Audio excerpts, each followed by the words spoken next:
ছেলেমেয়েদের ছোট ছোট ইচ্ছেগুলো পূরণ করার জন্য খুব বেশি কষ্ট করার প্রয়োজন নেই।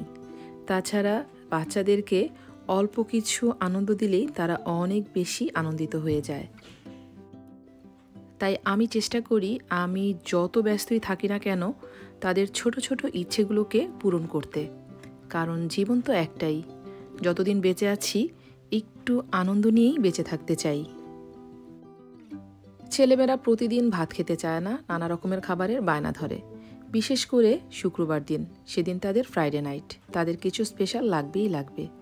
তাই আমিও চেষ্টা করি যত ব্যস্তই থাকি আর যতই টায়ার্ড থাকি না কেন তাদের পছন্দ মতো অন্য কিছু তৈরি করে দিতে, অর্থাৎ ভাত বাদে অন্য কিছু তারা খেতে চায়। আর আমিও ট্রাই করি সেগুলো তৈরি করে দিতে তাদের মনের মতো করে। তাই করেছিলাম আজকেও। সেরকম কিছুই আপনাদের সাথে শেয়ার করছি, যা পেয়ে আমার বাচ্চারা কিন্তু ভীষণ খুশি হয়েছে, কিন্তু আমার কষ্ট কিন্তু তেমন একটা হয়নি। চলুন দেখে আসি আজকের আয়োজনে কি কি ছিল। আমার ছেলেরাও প্রতিদিন ভাত খেতে চায় না। তাদেরকে যদি প্রতিদিন নুডলস দেওয়া যায় অথবা রুটি আর মাংসের ঝোল দেওয়া যায় তাহলে তারা আরও বেশি খুশি হবে। আমার ছোটবেলার কথা আমার মনে পড়ে যায়। আমারও প্রতিদিন ভাত খেতে একদম ভালো লাগতো না। তাই আমি চেষ্টা করি ভাতের পরিবর্তে অন্য কিছু তাদেরকে দেওয়া যায় কিনা, অর্থাৎ নতুন কিছু নতুন রূপে। তাই ভাবলাম নুডলসটাই তো সবচেয়ে বেশি পছন্দ করে, কিছু নুডলস সিদ্ধ করে নিচ্ছিলাম। আর এই ফ্রোজেন সবজিগুলো একটু শেষের দিকে দেওয়াই ভালো, কারণ এগুলো সেদ্ধ হতে বেশি সময় লাগে না। নুডলস সিদ্ধ হয়ে যাওয়ার ঠিক মিনিট খানেক আগে ফ্রোজেন সবজিগুলো দিয়ে এটাকে একটি ঝাঁঝরিতে ঢেলে পানি ঝরিয়ে নিব। চাইলে আপনারা নুডলসটাকে ঠান্ডা পানি দিয়ে ধুয়েও নিতে পারেন।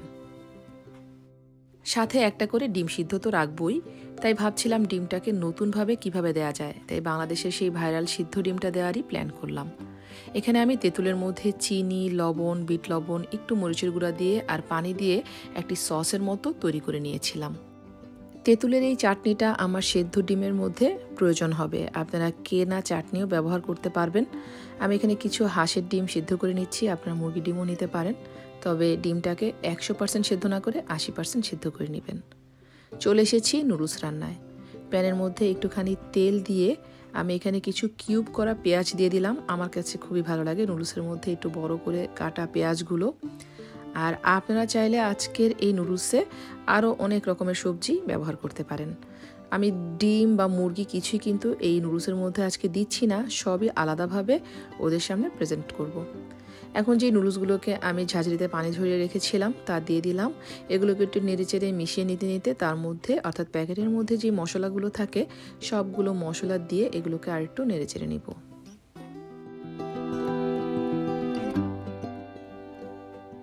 মিশিয়ে নিতে নিতে একটু টেস্ট করে দেখে নিয়েছি যে লবণ লাগবে কিনা।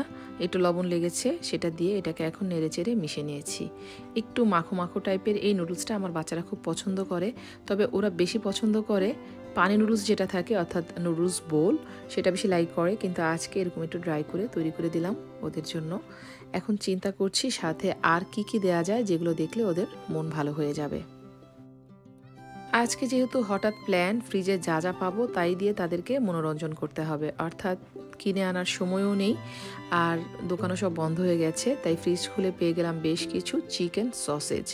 চিকেন সসেজটাও তারা খুব লাইক করে। আমি যেহেতু নুডলসের মধ্যে কোনো মুরগির মাংস বা ডিম দেইনি, তাই এগুলো আলাদা আলাদাভাবে দেওয়াটাই ভালো মনে করলাম, বা দেখতেও ভালো লাগবে, প্রেজেন্টেবল হবে।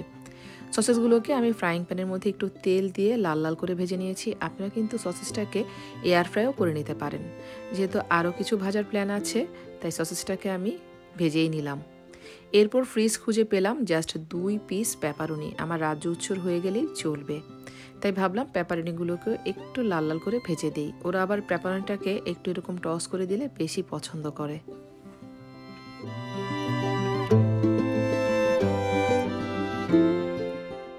পেপারনি ভাজতে ভাজতে মনে হলো যে আর কি দেয়া যায়।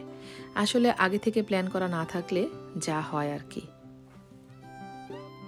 তাই ফ্রিজের মধ্যে পেয়ে গেলাম কিছু স্কুইড বা কালামারি, যেগুলো একটু ডিজাইন করা ছিল। এগুলো ওরা সুপি নুডলসের মধ্যে দিয়ে খেতে খুবই পছন্দ করে, আর এগুলো কুক হতেও খুব কম সময় লাগে। ভাবলাম একটু ফিশও যদি থাকে প্লেটারের মধ্যে, দেখতে অনেক ভালো লাগবে। আর ছেলেরাও খুব খুশি হবে, যেহেতু ওরা যা যা লাইক করে সব কিছু রাখার চেষ্টা করছিলাম। তাই এই স্কুইডটাও রেখেছি। স্কুইডের মধ্যে জাস্ট একটুখানি লবণ, গোলমরিচের গুঁড়া, একটু আমি চিলি ফ্লেক্সও দিয়েছি, একটু স্পাইসিটা হলে ভালো লাগে এই স্কুইডটা। তারপর এটাকে ভেজে নিয়েছি জাস্ট 7-8 মিনিটের মতো। ডান। এখন তৈরি করে নিচ্ছি বাংলাদেশের সেই বিখ্যাত ভাইরাল ডিম সিদ্ধটা। তার জন্য শসা, কাঁচামরিচ, ধনেপাতা, পেঁয়াজ সব কিছু কুচি করে নিয়েছি একটুখানি লবণ, একটুখানি চিনি, আর সব কিছু মিশিয়ে ডিমটাকে কেটে মাঝখানে সার্ভ করে একটু তেঁতুলের চাটনি দিয়ে দিয়েছি। আর তৈরি হয়ে গেছে আমার সেই প্লেটার, যেটা দেখে আমার বাচ্চারা যে কি পরিমাণ খুশি হয়েছে তা আপনাদেরকে হয়তো শেয়ার করলে আপনারা বুঝতে পারতেন। আসলে ওদেরকে আজকে রাতে ভাত খেতে হবে না, এটাই তাদের সবচেয়ে বড় আনন্দ। তাই আমি চেষ্টা করি ভাতের পরিবর্তে অন্য কিছু, যেমন এরকম কোনো স্পেশাল প্লেটার অথবা কোনো সুপি নুডলস বা রুটি ঝোল অথবা কোনো বার্গার বা চিকেন স্লাইডার, অর্থাৎ নতুন কিছু ওদের সামনে দেওয়ার চেষ্টা করি। ওরাও খুব খুশি হয় আর আমারও প্রাণটা জুড়িয়ে যায় ওদের আনন্দ দেখে। আপনারাও কিন্তু ইচ্ছা করলে পারেন বাসায় যা যা আছে তাই নতুনভাবে, নতুন আঙ্গিকে বাচ্চার সামনে সাজিয়ে দিয়ে বা উপস্থাপন করে বাচ্চার মনটা আনন্দে ভরে দিতে। পূর্ণতাও কিন্তু খুব লাইক করেছিল আজকের এই প্লেটারটা।